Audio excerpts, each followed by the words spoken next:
Baik, dalam pertanyaan ini, dalam hal masalah ini, kita bisa buka Al-Quran surat 49, yaitu surat Al-Hujurat. Di dalam surat Al-Hujurat itu dikatakan ayat yang ke-6 itu dikatakan A'udzu billahi minasyaitonir rajim. Ya ayyuhalladzina amanu in ja'akum fasiqun binaba'in fatabayyanu In ja'akum fasiqun binaba'in fatabayyanu. Al-ayah. Di sini dikatakan, wahai orang-orang yang beriman, in ja'akum fasiqun, jika datang kepada kalian orang yang fasik. Orang yang fasik, binaba'in, dengan berita hoax. Binaba'in, dengan berita hoax. Fatabayyanu, maka tabayyunlah. Apa itu tabayyun? Tabayyun adalah check and recheck terlebih dahulu, ya. Jadi orang yang menyebarkan hoax dalam hal ini, dalam ayat ini, oleh Allah Subhanahu wa taala disebut sebagai orang yang fasik. Orang yang fasik itu justru punya potensi sangat besar untuk masuk ke dalam api neraka. Punya potensi yang sangat besar untuk masuk ke dalam api neraka. Itu orang fasik. Orang fasik itu adalah sangat jelas akan mendapatkan dosa yang besar.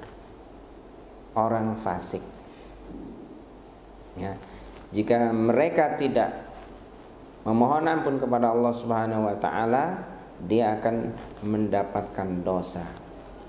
Jadi ini perbuatan dosa menyebarkan hoax. Apalagi kaitannya ketika dia sebarkan hoax itu akan menimbulkan mara bahaya yang cukup besar.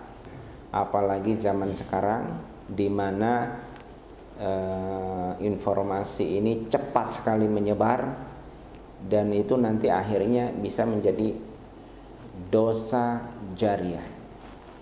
Dosa jariah. Satu orang yang melihat, yang mendengar, kemudian dia merasa takut, khawatir, sehingga terjadi apa-apa dalam dirinya, maka Anda berdosa.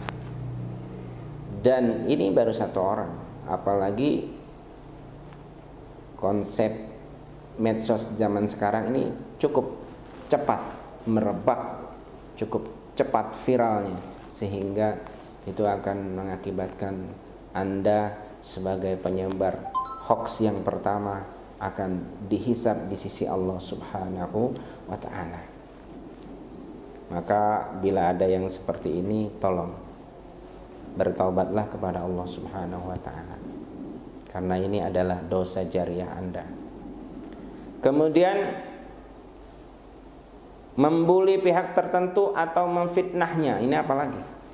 Sudah menebar hoax, kemudian membuli dan memfitnah, ini tentu perbuatan yang bukan perbuatan orang-orang yang dicintai oleh Allah Subhanahu wa ta'ala. Masih dalam surat Al-Hujurat, yang dikatakan dalam ayat 12-nya, difirmankan dalam ayat 12-nya, ya. Kemudian di surat Al-Hujurat di ayat yang ke-11, di ayat yang ke-11 dan ayat 12, di situ nanti ada jawabannya. Ya ayyuhalladzina amanu la yaskhar qaumun min qaumin asa an yakunu khairan minhum wala nisa'un min nisa'in asa an yakunna khairan minhun Al-ayah. Wahai orang-orang yang beriman, janganlah menghina satu kaum pada kaum yang lain. Boleh jadi mereka yang dihina itu khairam minhum, lebih baik dari mereka yang menghina. Wala nisa'u min nisa'in, dan juga para wanita menghina wanita yang lain. Ayyakunna khairam minhum, boleh jadi yang dihina itu akan lebih baik daripada yang menghina. Wala talmizu anfusakum wala tanabazu bil alqab, jangan mencaci maki dan jangan memanggil dengan panggilan-panggilan yang tidak baik. Kemudian dilanjutkan kita di ayat 12-nya itu supaya kita menghindari zan, prasangka buruk. Kemudian mencari kesalahan orang lain. Kemudian ghibah, membicarakan orang lain antara satu dengan yang lain, itu dilarang di dalam Islam. Allah Subhanahu wa taala keras memperingati akan hal ini. Maka Allah Subhanahu wa taala bertanya, ayuhibbu ahadukum ayyakula lahma akhihi maitan fakarihtumu? Apakah kalian suka memakan bangkai saudaranya? Tentu kalian tidak suka. Nah, inilah kita harus hindari tentang masalah ini. Apalagi kita semuanya sudah seorang muslim, maka tentu ini akan berakibat fatal kepada saudara-saudara kita. Oleh karena itu ini sangat dilarang oleh Allah Subhanahu wa taala, ya, menyebarkan hoax, membuli pihak tertentu, bahkan sampai memfitnahnya. Na'udzubillah min dzalik. Di dalam hukum kausalitas yang Allah Subhanahu wa taala letakkan dalam kehidupan di dunia ini, maka ada hukum yang namanya sebab akibat.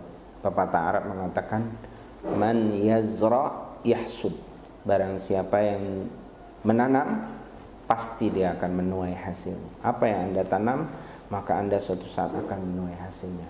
Allah tidak buta, Allah tidak tidur, dan selalu Anda di tangan Allah Subhanahu wa taala pergerakan Anda, maka takutlah kepada Allah Subhanahu wa taala.